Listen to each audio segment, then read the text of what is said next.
All right, we are live. The audio is working, so let's get started. I'm just adjust something on my Facebook profile and we will dive in. Welcome, everybody. I've decided I wanted to start opening up some of these calls to be more of a interactive experience. So um, whether people have questions or if they want to jump on these lives and get support in the moments, that is what they are set up for. So I'm excited to sort of shift the dynamic a little bit. I found over the years that doing these videos as fun as the interaction that comes with them. And so, yeah, it should be fun to try this out, and what I've done in the past is generally, in the men's group that I have is host um, a call, once a month where everybody could come together, but that was kind of behind closed doors. And what I'm hoping to do with this experience here is to make it more public, to make it more accessible for people who, might be in my audience now or, in my audience in the future so they can get a feel for some of this work. So what I'm going to do is put a link in the chat here. So if you did want to join the feed to get some support today or just be a part of the conversation, that type of thing, to jump on, that is available. So here is a link. If you'd like to join the call, here is the link. All right, we'll see. We'll see if anybody takes the offer. So today I'm going to answer one of the questions that came up in the men's group, and we'll see where we go from there. We'll blend it into the conversation. So the question that I received from somebody in my men's group was around boundaries. The conversation of boundaries is a great one. It's one that is really important to just understand and um, really just have an awareness of, like, yeah, how do we, first of all, like, what are boundaries and how do we set them up in our lives, to make sure that we feel in alignment with who we're being and the others that come into our life. So the question that was asked was, I'll kind of read this and then maybe just cut out some pieces that aren't as relevant. So I'm constantly hearing people say boundaries in quotations, and even if they're not stated, people have said I don't know them. I've had friends of mine saying I'm basically a doormat and let people walk all over me. I don't understand why. If I want to help somebody, even if they wrong me, would it be an issue? So how do you set these boundaries? Many women don't like weak men, and am kind of one. I saw in a video that it turns women off due to the fact that if you can't stand your ground with them, then you won't stand your ground to another man. I can see it. So great question, great perspective of just sharing with us, like, your experience of this, your experience of the lack of setting boundaries, how it's kind of having ripples in areas of your life.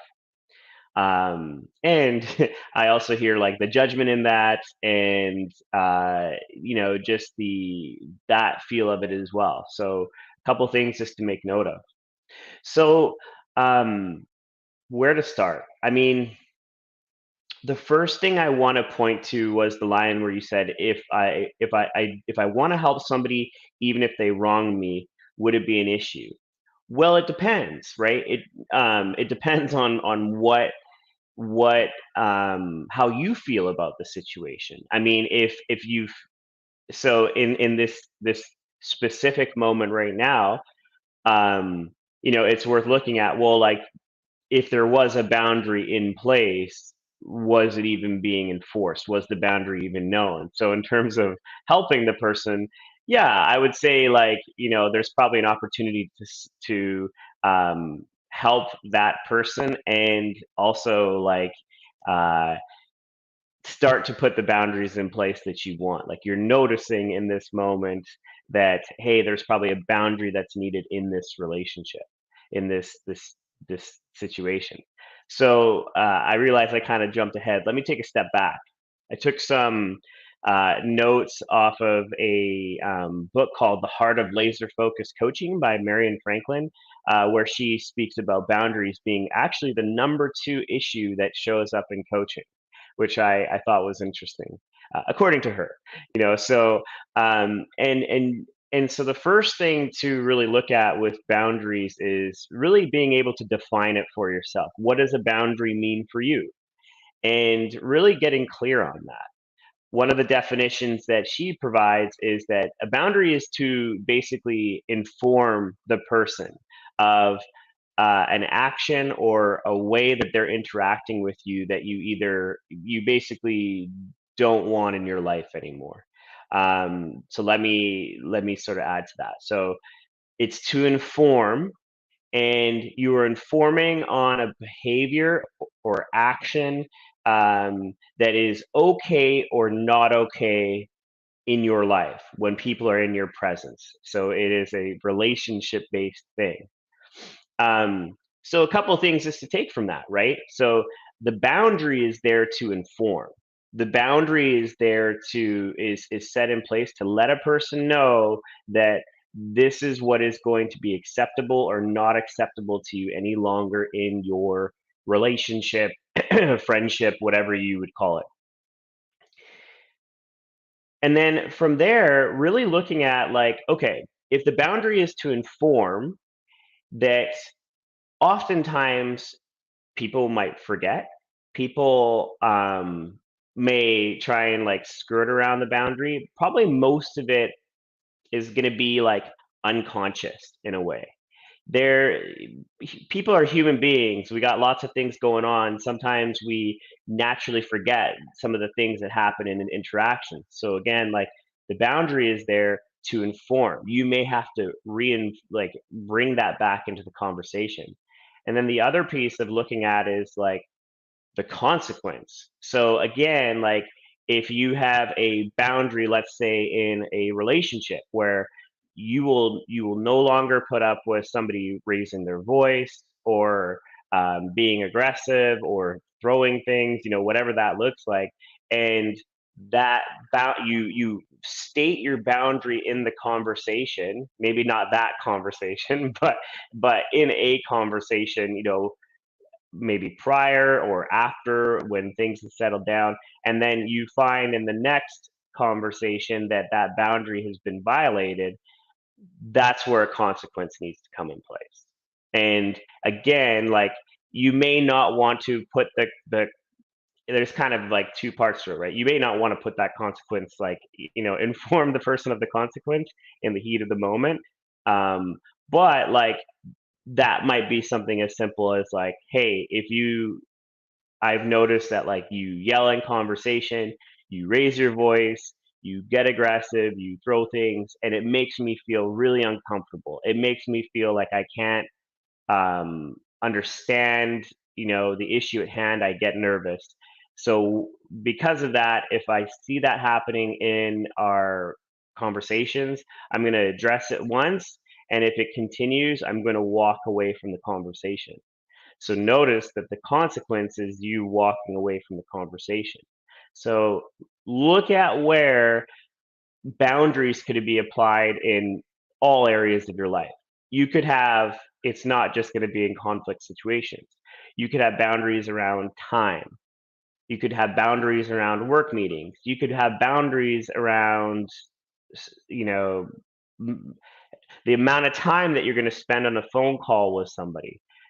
Boundaries can really be instilled everywhere. And really the thing that I found helpful here is to really get aligned with like what feels good to you.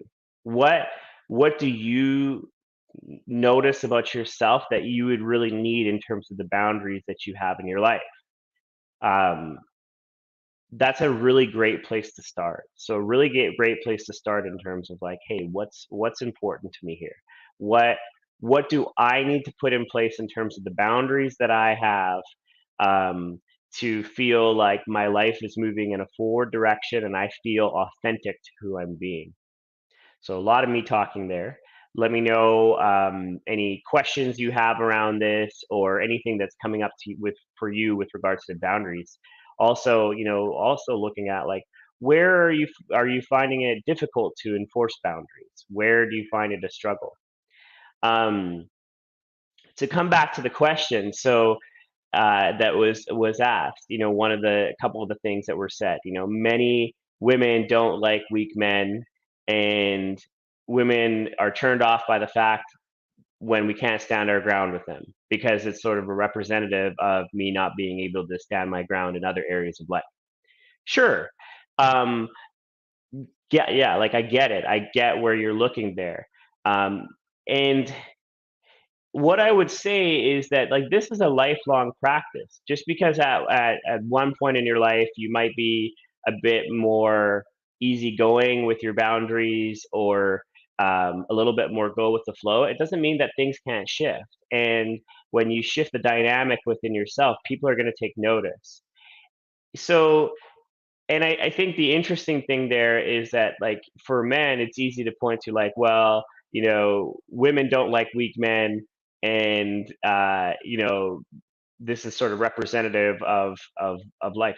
I would really look at it from that perspective that it's not just women. It's going to be bosses, family members, male friends. It's across the board where when we're not able to enforce boundaries and really show the value that we have in ourselves, I would say that a healthy person unconsciously is going to sort of fit into that role, right? So, like, a woman is going to notice, probably unconsciously, that, like, oh, they have to sort of step into that leadership role.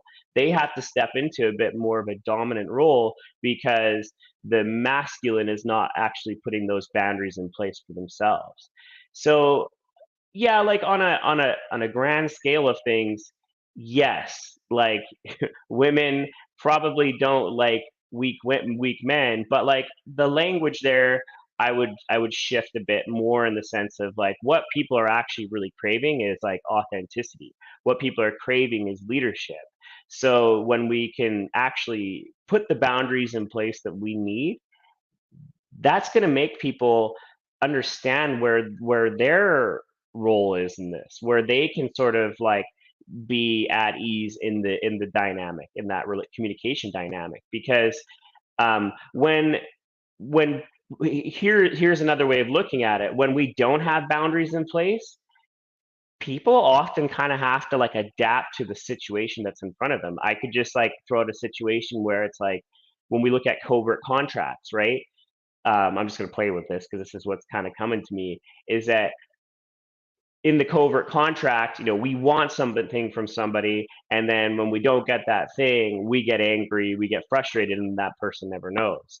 Well, when I look at that from a boundary perspective, that would be confusing because the other person has no idea what's going on or what you need, and all of a sudden, like their experience is like, oh, you're frustrated, you're angry, um, you're resentful, like what's going on there? And then that sort of links back to like, I can't trust this person. This person is flaky in some ways. So there's really an importance to putting these boundaries in place, and it is truly a lifelong process. If it's something that you've struggled with doing, start to look at like, okay, where can I start small? Where can I start to just put little boundaries in my day to day, and feel the energy of taking that stand for yourself, for valuing yourself. So let me know any questions that come up from this, or any things that you feel might be missed, all that type of stuff. Um, Okay. So the next topic for today that I want to dive into is around the differences between coaching, therapy, and consulting. So this is a I think an interesting topic. You're probably like, this is boring as hell. No, just kidding. But the what I'm very present to these days is that quite a few of the people I've talked to have been in therapeutic or counseling based settings, and there is one confusion around what coaching is, and I also think that there is a lot of confusion out in the world because there's a lot of people who are representing themselves as coaches, but are actually more consultants or giving advice, more of a strategic approach. And what it does is it actually makes things confusing for people to really get an understanding of like, hey, what am I actually getting when I sign up for this service? Um, so I'll start there. So the first place I'll start with is coaching. So um, coaching to me, it's definitely evolved over the years. I'm just going to make sure. Oh yeah, I do want to change this setting here. Coaching to me has evolved over the years. So what I would say, and you're going to notice in this conversation that there's sort of some intersectionality. There's going to be crossover between modalities of service. So coaching to me is very much a process where the space is that we want to understand the individual that's in front of us, understand who they are, how they're showing up in the world presently, and the goal of coaching is to create a more future oriented experience, a creation into the future. So understanding where the person is at now and supporting them to really, authentically own who they are and be clear on their vision and what it is that they want to create in their lives, and start to do some work around who they're being to actually support them in moving forward into the future. So I would say coaching is a future based approach to support. Um, the cool thing about coaching is that it's it may touch on the past. There may be elements where when we're working together, we dive into the past to get an understanding of who are you? How have you shown up in the past? How has the past influenced where you are now and moving into the future? One of the things that I think gets missed out in the world right now around coaching is that, and again, this is sort of a partnership piece, but coaching is very much a practice where we want to empower the person within. We want to empower the client to get to a place where they make their own decisions. They create their life. They are really at cause for the life that they are creating. One of the things that I see is that this is where coaching can be a bit confusing, is because there are a lot of people out in the world right now who think that they're doing coaching, and there might be elements of coaching in their work, but predominantly they're actually being a consultant. They're being a strategist, or they're giving advice. They're sharing, like, hey, in my experience, this is an approach to take. Or, hey, here's 5 steps that we're going to go through to move your business forward. And I think that that can be very confusing for people when they look to hire a coach, because um, the individual kind of comes into the experience being like, hey, uh, I really want to, move things forward in my life, but I'm really looking for, advice or strategy in the way to get there. I want you to give me the answers. Um, so a lot of the work I do in the beginning stages with people is education, is supporting people to understand that, like, um, coaching at the heart of it, and we're not talking about sports coaching or necessarily like business coaching, but true like life transformational coaching is very much a different pathway, a different modality, a place of partnership in moving forward. So let me know if you have any questions on that at all. I'm going to jump into the therapy side of things now. And again, my experience with therapy isn't as much as coaching.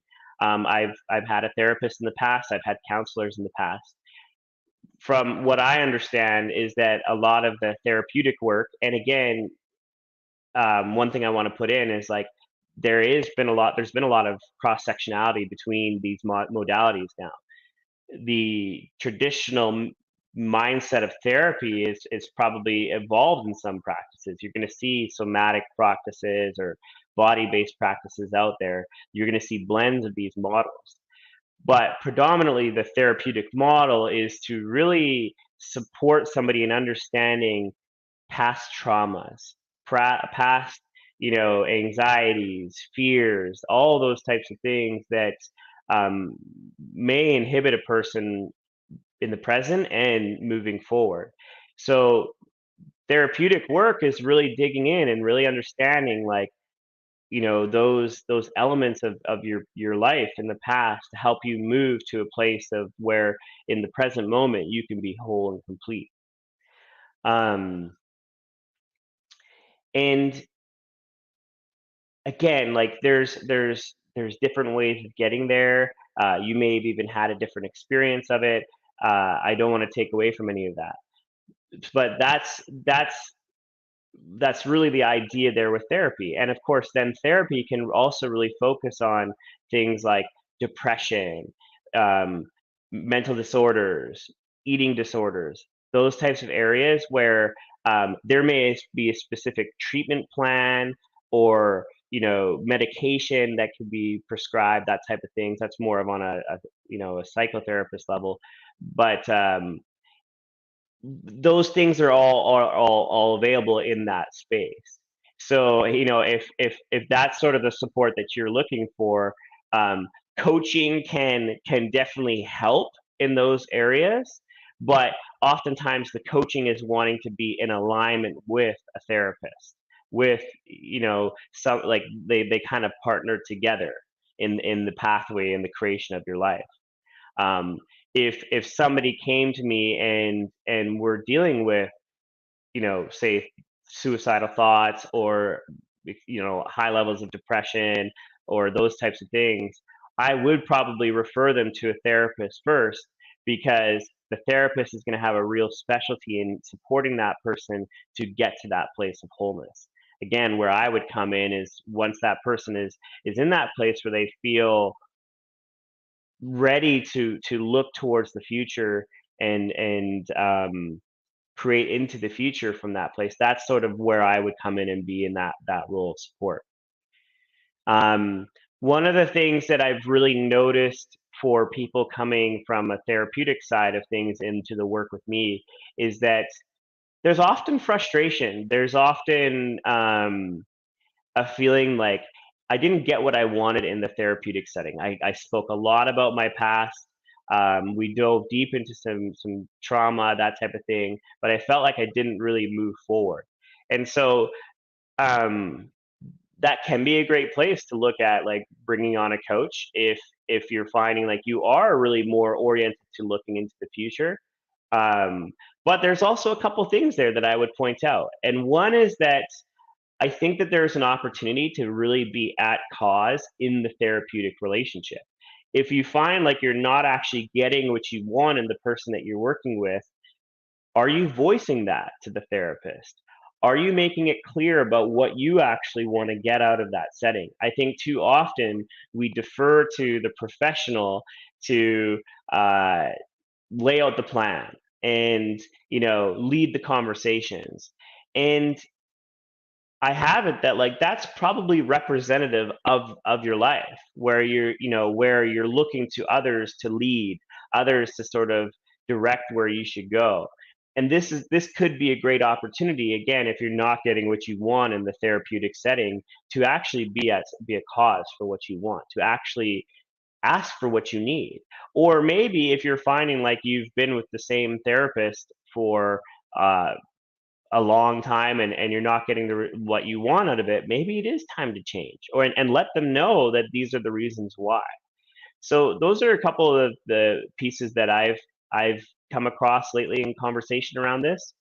Um, I think every service modality really has an importance in the role of human development.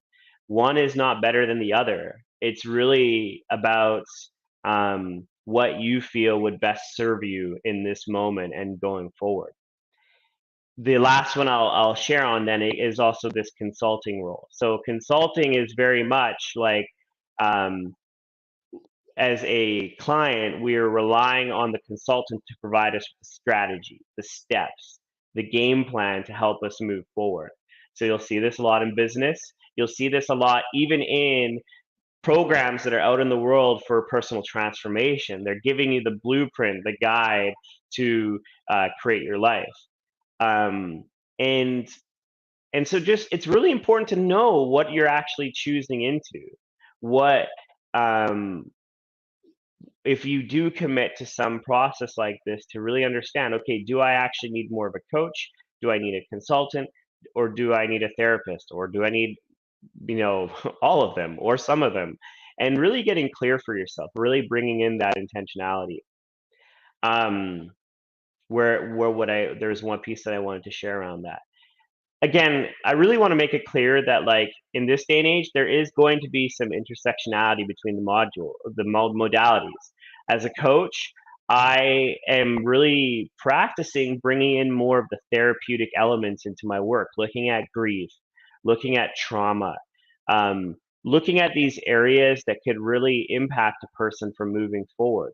But the role that I'm doing that from is from coach, and really embodying that, like, I will support somebody in these areas and understand them in these areas in with the mentality that we're digging to move the person forward in their life, to move them towards the things that they actually want to create, to move those blockages that are out of the way so they can create that fulfilled life.